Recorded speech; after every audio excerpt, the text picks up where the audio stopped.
श्रीरामपूरकरांसाठी सर्वात मोठी good news. शेती महामंडळाच्या 4200 एकरावर उभारले जाणार 3 मेगा प्रोजेक्ट. अहिल्यानगरच्या श्रीरामपूर तालुक्यातील हरेगावचा कायापालट करणारी एक अत्यंत मोठी आणि आनंदाची बातमी समोर आली आहे.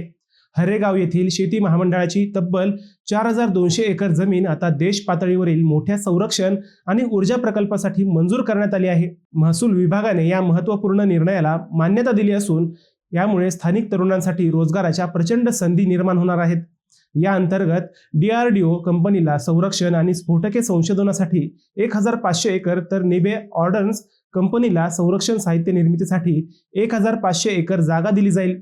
यासोबतच महाऊर्जा अंतर्गत 1200 एकर जागेवर सौर आणि पवन ऊर्जा प्रकल्प उभारला जाणार आहे. ही सर्व जमीन 49 वर्षांच्या करारावर देण्यात आली आहे. विशेष म्हणजे या प्रकल्पानंतर शिल्लक राहिलेली तब्बल 3900 एकर पड जमीन स्थानिक शेतकऱ्यांना वाटप करण्याचा मोठा निर्णय घेण्यात आला आहे. औद्योगिक विकास आणि बळीराजाचा फायदा असा हा दुहेरी सुवर्णयोग ठरणार आहे.